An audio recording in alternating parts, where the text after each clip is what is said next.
How do? Welcome to my new studio. I hope the acoustics in here are good. Some people would call this a garage, I suppose. The space I'm sat in now didn't exist a week ago. I have chucked loads of stuff. I'm going to make it a comfortable space, get a comfortable chair, nice backdrop, and away we go. Peace and quiet for vlogging. Mental Health Monday, PTSD, my own PTSD.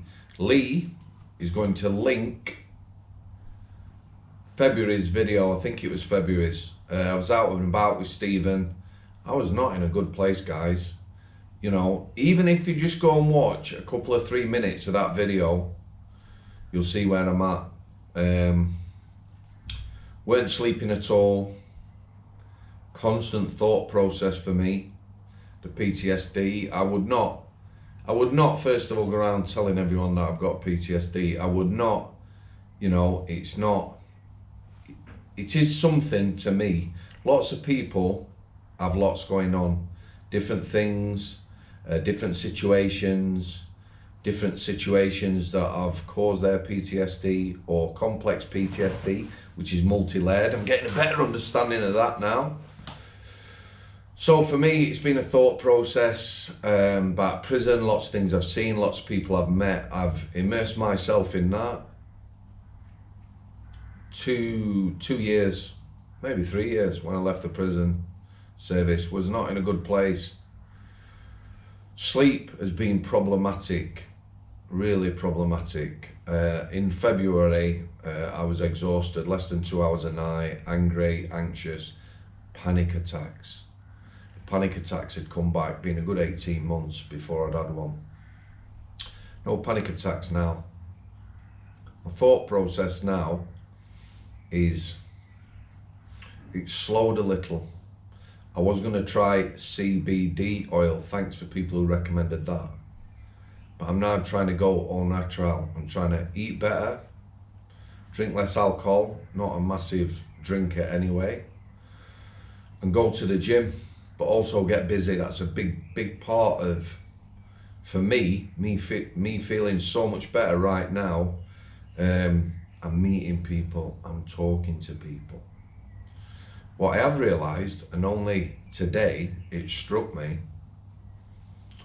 sometimes what's happening in our lives affects us without knowing. Our lass, bless her, works with dementia patients. She works 3 on and 3 off. Anti-social hours isn't a word. Not family friendly. And a lot of people's aren't now. The world's open 7 days a week. So I got up this morning with our lass at 5:30. She left at 6:30. She'll get back in tonight at 9 o'clock. They are long hours. 3 days. Her first day off, she sleeps, she's shattered. Second day a little better. Third day is a good day. Evening, she's thinking about going back to work. We know how that affects us. You have a bit of time off. So it's not good. For me, a job over 5 days, same hours, would be way better than what she's doing now, but we have no control over that. She does love her work though. That affects me. Her 3 days at home, I can be so productive. Obviously, you're trying to do family things. The 3 days she's in work, particularly the first one, terrible. Sit on my ass, doing nothing, feel really tired, you doze, nap, you feel worse when you get up. But like I say, the last 3 months has massively changed for me now. I want to get out there, I want to meet people, I want to try and help people. You guys, subscribers and other people are telling me it is helping. So that's what I'm going to do. Going to make this into a decent studio. Got lots of people to interview, and the busier I get, the better it is for me, like I say. Very complex PTSD. A lot of people's situations don't change. You know, whatever your situation, if you're in a job where you are struggling, you don't like the job, you know, it can be endless and it can continue. I'm hoping to be interviewing for Mental Health Mondays some therapists and people who've had various treatments to explain how it affected them, whether it was effective treatment or not. It's like everything in this world. People always say this, but I believe it to be true. Different things work for different people. And if something works for you, then that's what you stick with. If you can't sleep and CBD oil helps you, you know, go for it. Anyway, I'm going to leave it there. I'm going to keep it short and sweet. First one. Please go and have a look. 3 or 4 minutes at a PTSD video I did in February. I'm a different person now. And I do have the odd night where I'm out cold. Go to bed and a dream.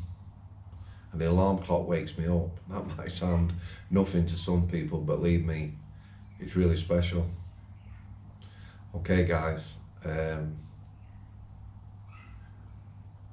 you have the best week possible. Thanks for coming. I will still be getting out and about with Stephen plenty, so don't worry about that, and I'm going to take him to interviews as well. Cheers. I'll see you.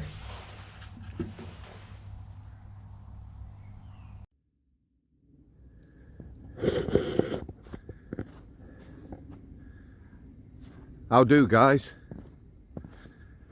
So, Sam not in a van.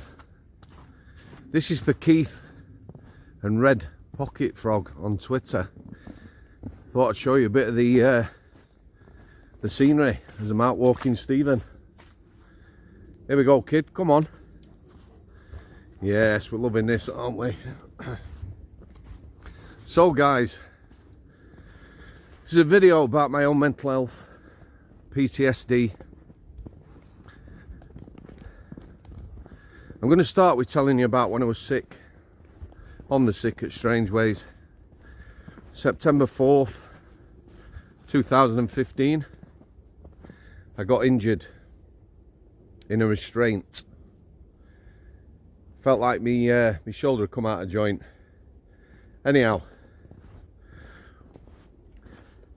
September the 5th, that's the next day, went into work. One of the nurses gave me a bollocking for turning up. Some painkillers. Told the Oscar one, who was the duty manager, I was going home. Filled in the accident book. And away I went. September the 5th on the sick, never to return. Well, just the once, August the 2nd, 2016. When I got finished by the then governor. Okay, so while I'm on the sick, you're supposed to see a consultant. I didn't. I had 2 phone calls. Stevie, this way. The first one, at 5 months, this guy came on the phone. So the first thing he says to me, you're not getting ill health retirement. Ill health retirement is what it says, guys. It's where you get retired and you are able to draw your pension. That was his opening line, not hello Mr. Samworth, hello dickhead, knobhead, whatever you want to call me, baldy, fat man. You are not getting ill health retirement. So the conversation didn't go well from there. Conversation even. I got very angry. I just got angry now thinking about it. And he told me they will be looking at my case and I will get a phone call in a fortnight's time. Here's the thing when you're not mentally unwell. That phone call destroyed me for 2 weeks. For 2 weeks I was raging, I was angry. I didn't sleep one bit. You know, I was horrible. Amy, bless her, did what she could. You know, tried to calm me down. Not happening. 2 weeks later, spoke to another guy. First thing he said, you're not a mank. I went, no, I'm not. He says, Yorkshire lad. I says, yeah. He says, right, what do I call you? I says, Sam, if you don't mind. He says, okay, Sam. I've had a look at your notes. I don't think you're well, lad. He says, you don't really want to be going back to that job. He says your blood pressure, you know, your physical health as well as your mental health ain't good. So I'm going to recommend you get ill health retirement. I came off the phone and cried. You know, 2 weeks of anxiety and angst because I'd spoke to some prick, and then the next man on the phone, empathy, understanding, great. So at this point, 5 months, I'm thinking I'm not going back to work now. This guy's going to recommend that I get finished. So let's take it back. There you go. Just let you see my my bald napper. Perhaps I should have brought over a cap maybe, but there again I ain't got to whip it. So we're going back to the snowy scenery. All right, cheers. So let me explain. September 2015, I've got an injured shoulder. I went to the doctors.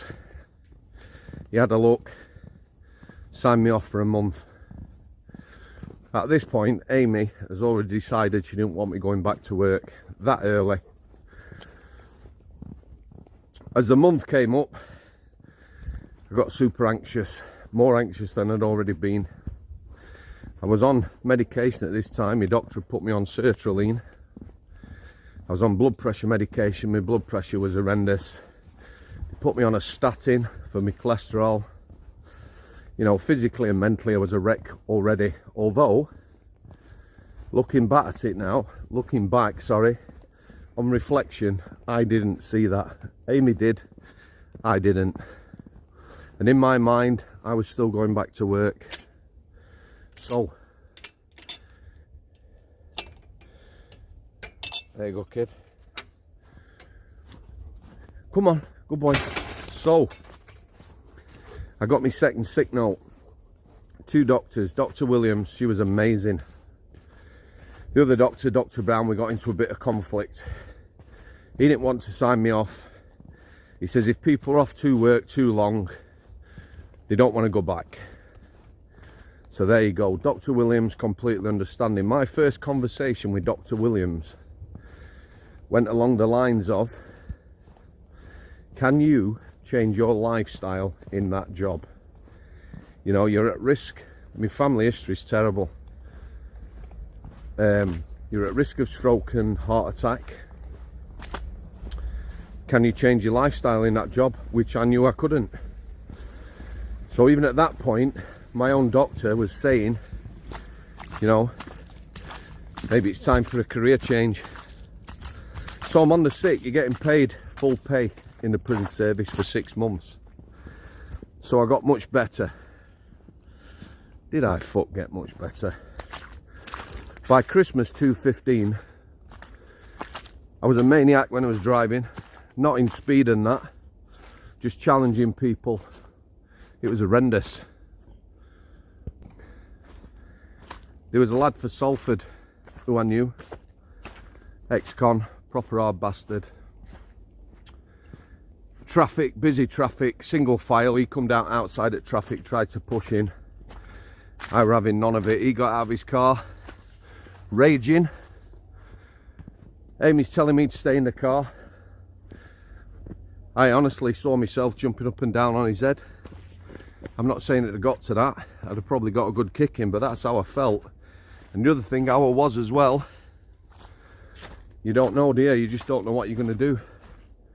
And they pulled the steering wheel off our car.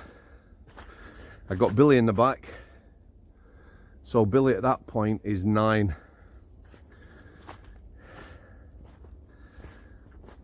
So, you'd be thinking with your daughter in the car, calm yourself down. I couldn't. Anyway, this guy moved on. About another 10 cars. Got in the traffic. So Christmas. Wow.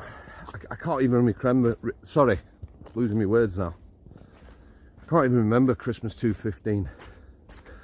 I know it's the first time I've been at home in 11 years for Christmas, but it didn't really make much difference. I know we went to Amy's mum and dad's. Again, I don't remember much about that. Just raging, just an idiot. At this point, unbeknown to myself, I already had 2 therapists. Wow, did you see that, guys? Just check out this, beautiful. I already had 2 therapists. The dude you see up front, Stephen, and Terry, my neighbour, ex-squaddy, best mate. So by the end of 2015, we were walking the dogs 4 times a day. He'd listen to me rant, along with Stephen and Sparky, his dog, and we'd talk about his service, his career. Because Terry, I asked him this early on, he'd seen some bad shit him. This is incredible, guys.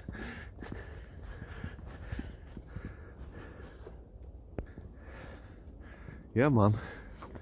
He'd seen some shit early on in his career in the army, some really bad stuff. He was in Ireland.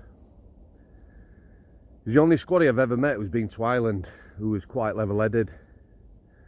His gaffer, sergeant, whoever, said early on, look, Terry, the Irish people don't want us there, we don't want to go. Don't take it personal. And that's how he looked at it. So we became best mates and, you know, therapists to each other. So 215 to 216, sorry, 216 to 217. I got finished August the 2nd, 216 by the governor at Strangeways. Still not in a good place. Prior to that, I had 5 months. Well, they call it CBT. I had an amazing therapist from Salford Psychological Services. She put up with me for 5 months. I had the last session on Fridays every week, bar a couple. Some of them ran over by, you know, an hour. Incidentally, during that time, I asked her how they unload. Obviously, if you're listening to people pour their heart out who aren't well, it's got to affect you. So she said that she, come on kid, that she saw someone once or twice a month. During her therapy, seeing me, I'm kerfuffling my words, guys, because I'm getting a bit upset, but there you go. Here's a minute.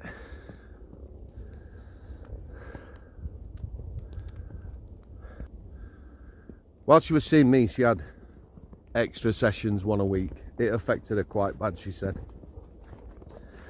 Right, let me talk about the therapy. The prison service is shite. I've had friends who've been in incidents, you know, become disturbed. Therapy sessions, half an hour, 6, maybe wait 12 months to get them. What fucking good is that? Yeah, duty of care, there is none. None at all. So November 2015, sorry if I'm going backwards and forwards, you know. Anyway, November 2015, a couple of mates said, listen mate, you're fucked in the head. You need help. So I contacted Salford Psychological Services. I had an appointment with a counsellor in February. Probably 9 weeks. Way better than the prison service. So I saw this counsellor, 10 minutes into it. East European lass, she was lovely, she stood up. She says, I'm sorry I can't help you. So I says, you know, I'm sorry I've wasted your time. She went, no, you don't understand. She says, I'm not experienced enough and I can't deal with what you are telling me.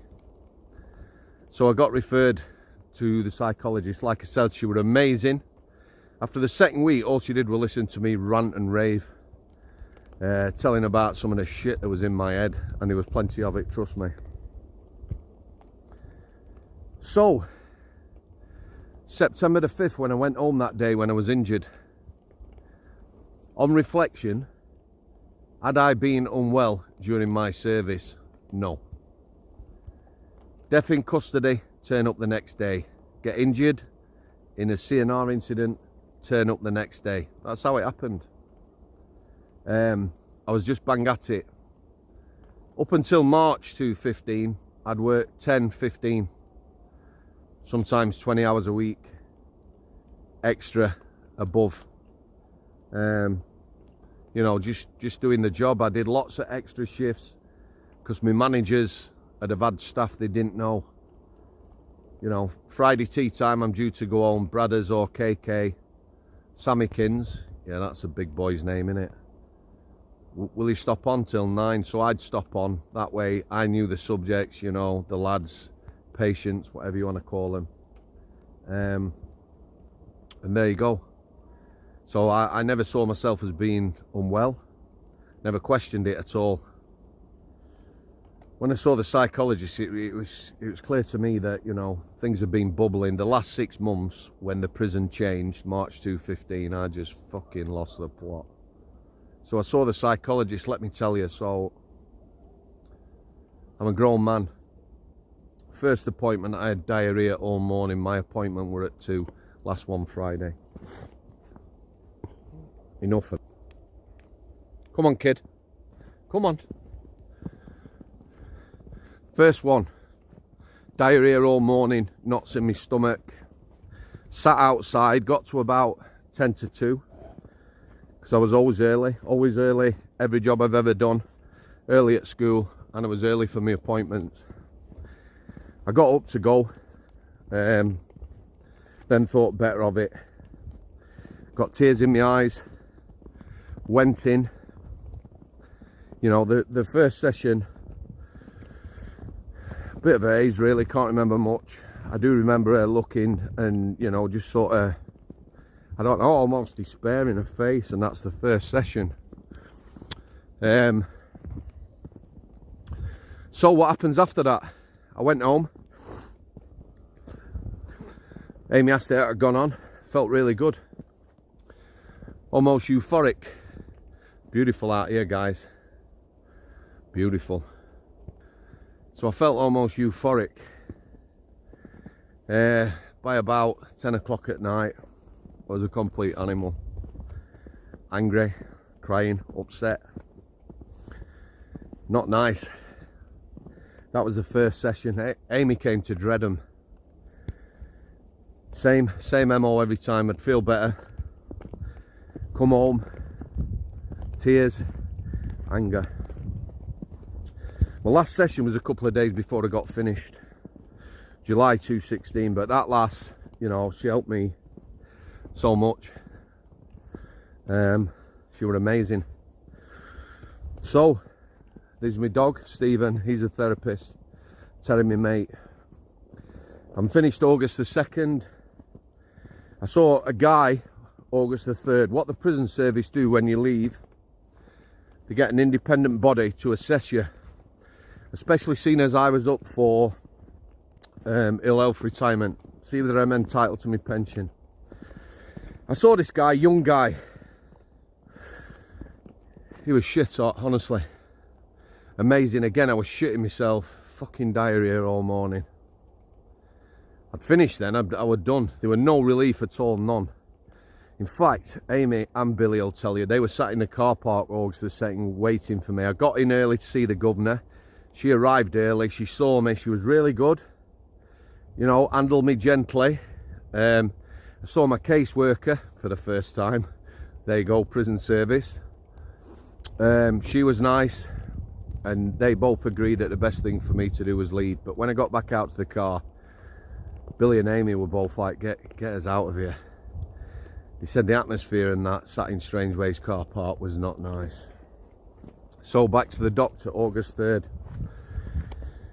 First thing again, prison service. Come on, fucking sort your shit out. His first question, he says, can you tell me why I'm here? Snow's getting in my eyes now. Can you tell me why you're here? So, I'm going away again. I said, you are here to assess me for my pension for ill health retirement. From then, you know, bobbed on. He had some standard questions to ask. All good. Come on, kid. Sorry for swapping about, guys. You know, trying to make it a bit arty on my Samsung S10. So he was a nice guy. I asked him whether he'd like the reports. By then I had quite a few reports. I had one from the psychologist that basically said I was fucked in head. He didn't say I got PTSD, but, you know, the description. It was obvious what he was going to say. I wasn't looking for a diagnosis. I had one from my doctor. I had about 3 or 4 reports. I sent him in. I got a report from him. It was a relief. He basically said, like I said, this guy's fucked in head. He certainly can't go back. You know, he certainly can't go back to work straight away. He said he recommended that I needed further professional help. He actually asked me whether I'd seen a psychiatrist, and I said not. And he says, do you think you need to? And I asked him, I said, do you think I need to? There you go. Anyway, he sent a report. It basically said that at some point I could go back to work in a job. It needed to be a stress-free job, and I need to be supported by an employer and my doctor. So that's telling you how ill he thought I was. I know I was. So I finished my therapy. I'm now out of work. Things didn't get any better. November. Bit of a change of pace here. It's going on a bit longer than I thought, guys, but you know, if it helps one person, then, and it's not about me this at all. It's not about, look at me, I've been diagnosed with PTSD at all. It's about being honest and hopefully helping people. So about November, I decided I was going to write a book. I said to Amy, I'm going to write a book. You know that glazed look, guys, when you talk to your missus? What the fuck? Anyway, that's another story. But that came about. But even that, you know, that didn't help. Then Christmas 2016, sorry. I'm getting a bit confused now. Was it Christmas 2016? Yeah. I'm now unemployed. The benefit system is a minefield. That made me ill. You don't get a lot of help. I will say, I went to the Walkden Citizens Advice. I also went to the Walkden Job Centre. Job centres get a bad rap. There was a lass in there I saw 3 times. She was amazing. I had to pretend that I was having an interview though, because she said if her gaffer came over and realised she was speaking to me and I didn't have an appointment, then she'd get in trouble. I would later go on, both myself and Amy, to have quite in-depth interviews at that job centre. And again, we were both handled with kid gloves. So, you know, these places get a bad rap. Thumbs up, Walkden Citizens Advice, and the Walkden Job Centre, which I don't believe is there anymore. 2017, not well.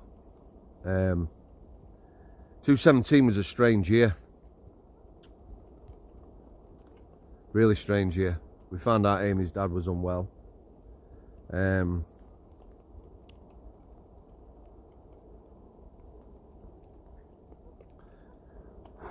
Jesus.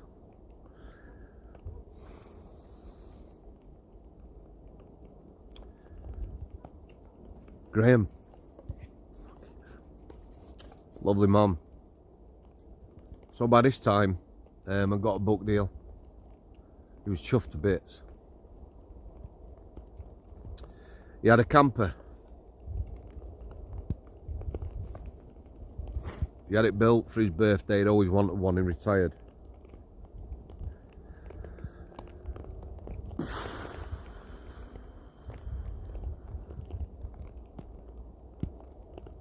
Right, I'm back with you. Anyway, it's a very sad story. He was a lovely man, and his mum. He had this camper built. First time he took it out,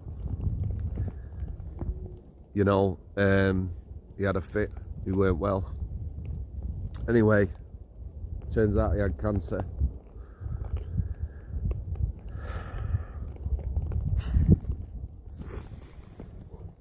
So, this camper's up for sale. I'm still not well, me. I says to Amy after it being up for sale for a month, I'm going to take my pension early from the prison service. It weren't going to be worth a lot. I'd probably get off. I don't know. I weren't bothered. To buy your dad's camper. She says no, he'll be too upset. So I thought, fuck it. I took my money. I saw him one day. We went over Sunday dinner. He was still, you know, still all right at this point, midsummer. I says, Graham,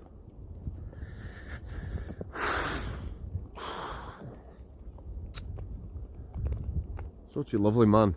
I didn't realise we were going to get this upset. So I'm going to buy a camper. Both started crying. Our last come in. Mum. They started crying and we bought a camper. And we'll always have it. By Christmas, he was really unwell.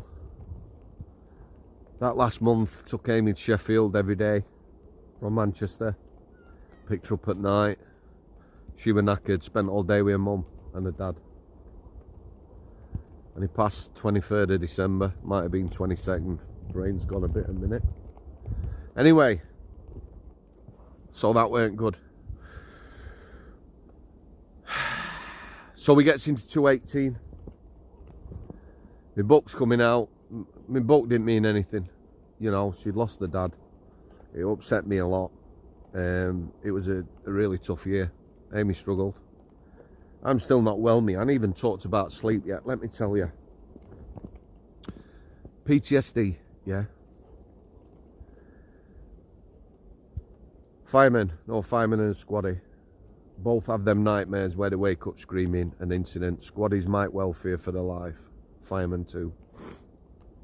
It's how it affects you in your life. It never stopped me doing anything. Never stopped me going to work. I obviously, you know, some of the things I saw and did stayed with me. Deaths in custody, fucking nightmares for 3 months and that. But you turn up to work every day. My sleep from 2:15 to date has been absolutely toss. This last 3 months has been worse it's been. It's a thought process PTSD with me. Prison's constantly going over my mind. One of my friends says, well, you know, you're sort of immersed in it, which I am, but do you know what? I've had that many messages from people since I started the podcast, just from the book, all sorts of people, vets, serving prison officers, people who've been in prison service a long time, ex-officers, firemen, you know, all sorts of people, normal people, people who've been in prison, you know, all thanking me for being honest. So, you know, that's a worthwhile thing. Back to the sleep, you know, let's take last night, went to bed 11:30, 1 o'clock I'm looking at my phone, I'm up at 4. Our last blesser says, I don't think she understands, she tries, but you know, she's sort of like, well, you can sleep in day. I can't sleep in day. Excuse me. I can't sleep in day. So the PTSD with me, it's a thought process. My mind doesn't shut down. But there's lots of positivity and things don't upset me like they used to. I used to have horrendous nightmares. You know, Billy being in prison. At one bit I was having a dream where we were fucking living on F-wing at Forest Bank. Can you believe that? Living on a prison wing with your family with the cons. Fucking hell. And you'd wake up disturbed. So, current date now.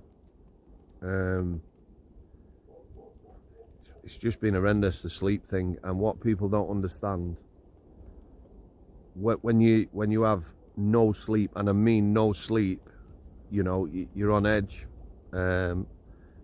Anxiety, you know, I'm not depressed, but anxiety comes on. This last month, well, this last 2 weeks, I've had panic attack upon panic attack. fucking horrible. I've had a friend who's just recently had one, and he just said, you know, he thought he was having an heart attack. The worst one was last week. I was with Lado here, up here. Just come on. I knew it would come in. Just curled up in a ball on the floor. Can't control it when it happens. They're horrendous things. I'll tell you now, something else I need to mention. Always in my life, no surprise to some of you, my weight has gone up and down. I'm 6 foot, 17 stone, 6 foot, I'm fit, healthy. At the minute, about 18 and a half, 19. Drank too much, ate too much this last 2 months. It doesn't help the anxiety at all. I'm fucked off with myself putting the weight on. You know, lots of people, weight is an issue, and it is with me. So I'm angry with myself. The panic attacks, you know, I know why. It's the lack of sleep. It's total exhaustion. But there you go. There's lots of positives. I'm happy the way I'm going. I can't wait to be podcasting every week. All these people, the messages from people, Jesus, some of the lives. You think you've had a bad life, or you know, you've seen some shit. People have just. So many people who've been abused and just been in abusive relationships. And you know, Gail and Holly, it's helped. So I'm hoping this helps today. I'm probably quite confused how this has come across. I'm hoping people do understand. As I say, there he is. Best therapist in the world. So let me tell you now where I am. My sleep's horrendous. This last month, 3 months like I've said, but this last month's terrible. And what do? You know, I used to lay in bed, not disturb our lass. You get up at 3 o'clock, you go on the laptop, you get her up at 5:30. You know, be sort of 3 o'clock in the afternoon, you've done like a normal full day of being up. So just try and fill my day, get as busy as I can. Replying to messages and stuff like that. There's lots of positivity. I am not depressed, and through all this I have never ever considered harming myself, not at all. So it's been going on a while now. The diagnosis of PTSD, like I say, was always going to come. If you're having nightmares, reoccurring nightmares, I've been told it's complex PTSD, you know, layers and layers and layers and layers of shit. It don't matter what it is. The thing about PTSD though is how it affects people's lives. It does not stop me doing anything at all. You know, there's people who, you know, they become claustrophobic and antisocial. My mate knew a fireman, a neighbour. I'll tell you this little story. This fireman, you know, larger than life character. Anyway, one day he brings a kid, 10, 11, 12, burnt to death out of a building. He went on sick. The whole street could hear him for 6 months, screaming every night, waking up. He eventually moved. My mate still sees him now and again. Broken man. Never worked again. Just destroyed him. So, you know, that is the extreme. That is someone's life ruined doing a job. Might touch people's lives for months. You know, you're in a car crash, a few nightmares. What we shouldn't do though is dismiss it. You know, not make it like a bad back. I have a bad back. A lass I used to work with, if she has a night out at a family wedding, is in bed for a week. She'll probably be in a wheelchair by the time she's my age. Bad back, bad back. Mine doesn't stop me doing anything. Same as PTSD. Right guys, I'm going to call it quits now. I hope this helps people. It might be a bit disjointed, but you know, I am in a good place, me. Sleep, anxiety, panicked, I know what's happening. At least I know what's happening. And I'm going to do something about it. I never mentioned alcohol as well. Alcohol makes it worse. You know, yeah, you fall asleep, but then it's even more disturbed sleep if you get any and you feel like shit the next day. So, Sam not in a van. Old Lofthouse Colliery Pit site. Parting.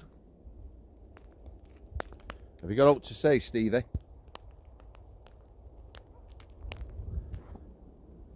One last look, guys.